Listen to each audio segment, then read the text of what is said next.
अस्सलाम वालेकुम गाइस, हुसनैन खान आपसे मुखातिब है। पाकिस्तान में 8 फरवरी के बाद सियासी लिहाज से काफ़ी हलचल मची हुई है। पहले तो 5 दिन तक इलेक्शन कमीशन रिजल्ट ही फाइनल नहीं कर सका कौमी असम्बली के। इतने ज़्यादा ट्विटर और सोशल मीडिया पे ट्रेंड्स चल रहे हैं कि खान ने इतने ज़्यादा वोट ले लिए हैं, इतने ज़्यादा वोट ले लिए हैं कि उनको मैनेज करते करते करते करते इलेक्शन कमीशन और अदारों को 5 दिन लग गए हैं। लेकिन फिर भी इतनी गलतियां उनमें मौजूद है कि जितने भी केसेस पीटीआई अदालतों में लेके गई है, इलेक्शन ट्रिब्यूनल में लेके गई है, अगर वहां पे मेरिट पे फैसले होते हैं तो यकीनी तौर पे पीटीआई वो अपनी 70 सीटें जो वो क्लेम कर रहे हैं कि जिसमें से तकरीबन 35 सीटें पीएमएलएन को दी गई, जिसमें से 24 सीटें पीपल पार्टी और 12 एमक्यूएम को दी गई, पीटीआई वो सारी सीटें वापस ले लेगी। हल्का एनए 130 जिसमें नवाज शरीफ वर्सेस डॉक्टर यास्मीन राशिद आमने सामने थे, उसका जब रिजल्ट अनाउंस किया गया तो यास्मीन राशिद और नवाज शरीफ के अलावा तमाम उम्मीदवारों को 0-0 वोट दे दिया गया।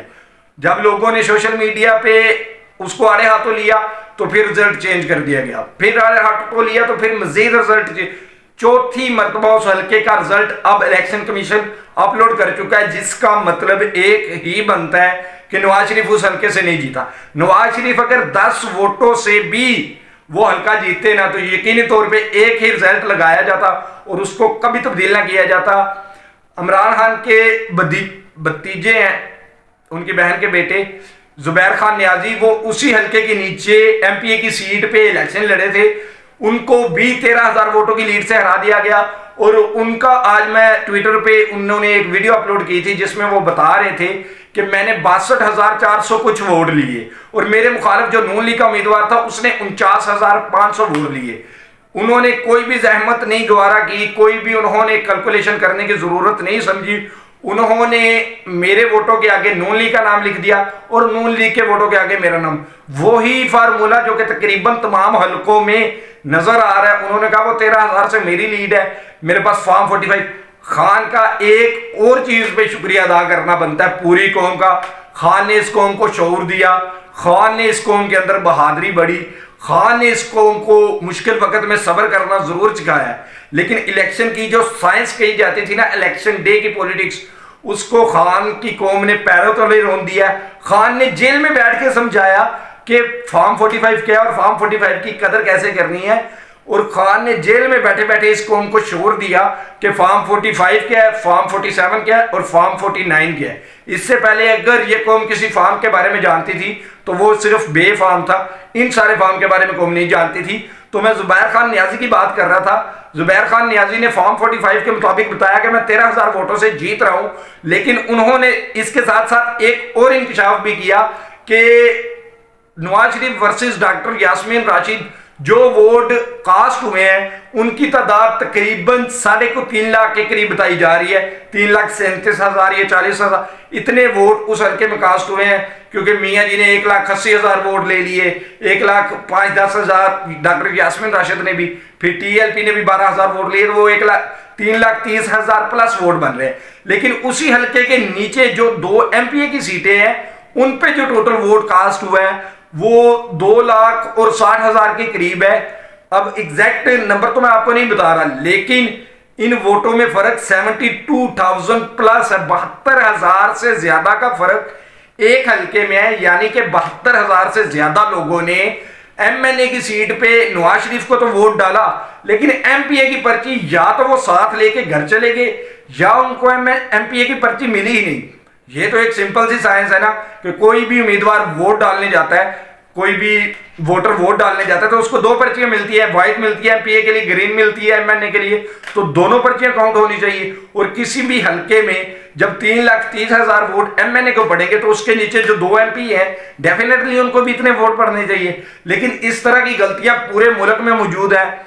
आप राजा बिशारत का अगर इलेक्शन लेंगे वहां पर भी इसी तरह का मजाक हुआ है। उसके अलावा कैसरा इलाई की बात की जाए, गुजरात में जो कि अपने भाई के बेटे के खिलाफ सालक हुसैन के खिलाफ इलेक्शन लड़ रही थी, मैं वो रात पूरी जाग के गुजारी। इंटरनेट वगैरह तो बंद था, हम टीवी पे ही इलेक्शन के नताइज देख रहे थे, ARY की ट्रांसमिशन हम देख रहे थे, उसके अलावा सभा जियो सारे चैनल देख रहे थे। जो लास्ट अपडेट मैंने अपनी आंखों से देखी थी उसमें कैसरा इलाही के 54% रिजल्ट के बाद वोट 58,000 थे, जबकि सालिक हुसैन के वोट 11,000 थे। 47,000 का फर्क 54% रिजल्ट पे था।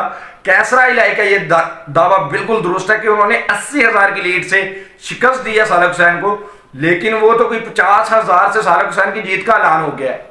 पहली मर्तबा इस इलेक्शन में यह हुआ है कि जो उम्मीदवारों को जिताया जा रहा है वो सोशल मीडिया पे आके बयान दे रहे हैं, भाई हम नहीं जीते, कोई और जीता है, ये उसका हक है।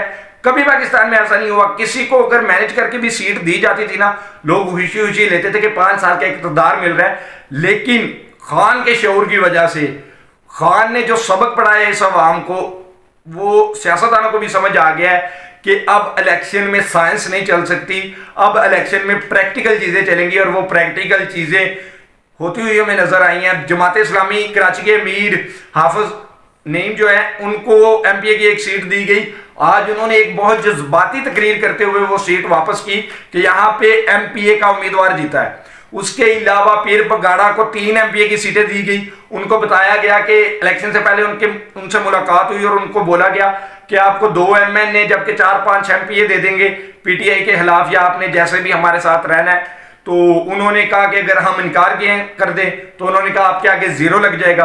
तो कौमी असेंबली में तो उनके आगे 0 लग गया, लेकिन 3 एमपी उनको सिंध से दिए गए, जो कि आज पीर पगाड़ा साहब ने प्रेस कॉन्फ्रेंस करते हुए वापस किए। उन्होंने कहा ये भी जरदारी साहब को दे दे, शायद अफवाज पाकिस्तान खुश हो जाए।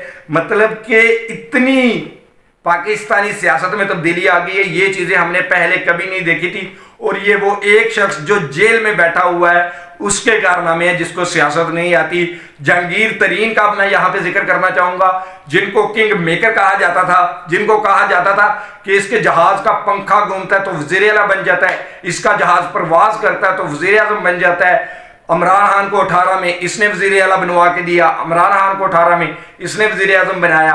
आईपीपी का दावा था कि हम पीटीआई की बहुत से सीटें तोड़ के अपनी जमात में शामिल कर लेंगे, लेकिन 2 सीटों में बुरी तरह शिकस्त खाने के बाद जहांगीर तरीन ने ना सिर्फ आईपीपी की सदारत से इस्तीफा दिया, बल्कि सियासत को हमेशा हमेशा के लिए खैरबाद कह के वो अपने बिजनेस की तरफ वापस चले गए हैं। और ये ऐसी पहली प्रेस कॉन्फ्रेंस थी सियासत छोड़ने की जिसमें 9 मई की मजम्मत नहीं की गई, बल्कि सीधी सीधी सियासत छोड़ दी गई। तो अब आप खुद फैसला कर लें, जेल में वो जो बैठा है उसको सियासत आती है या नहीं। इस तरह की मजीद कुछ वीडियोस के साथ आप थोड़ी देर में मुलाकात करते हैं। फिल वक्त इतना ही। पाकिस्तान जिंदाबाद।